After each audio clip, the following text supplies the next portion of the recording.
लेकिन क्या वहां पर कारकुनान भी मौजूद हैं? फैसला सुनाना शुरू कर दिया है डिप्टी स्पीकर रूलिंग केस। जजेस ने अपना फैसला सुनाना शुरू कर दिया है।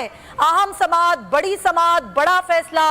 बेचैनी के साथ पूरी कौम को नाजरीन इंतजार है कि क्या फैसला आता है। अलबत्ता ये इंतजार अब खत्म होने को है, क्योंकि डिप्टी स्पीकर रूलिंग केस के बाद जजेस ने अपना फैसला सुनाना शुरू कर दिया है।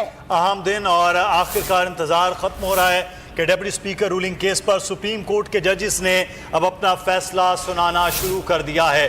बोल की स्क्रीन पर आपको सबसे पहले बता रहे हैं कि deputy speaker ruling case supreme court के जजेस ने फैसला सुनाना शुरू कर दिया है।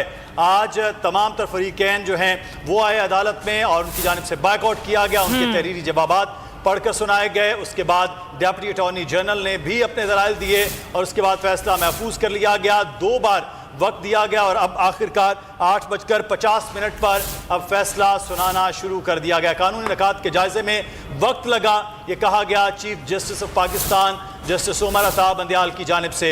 शॉर्ट ऑर्डर में 11 सफ़ात पर मुश्तमिल हैं। कुरानी आयात से फैसले का आगाज किया गया है। जी हाँ, कुरानी आयात से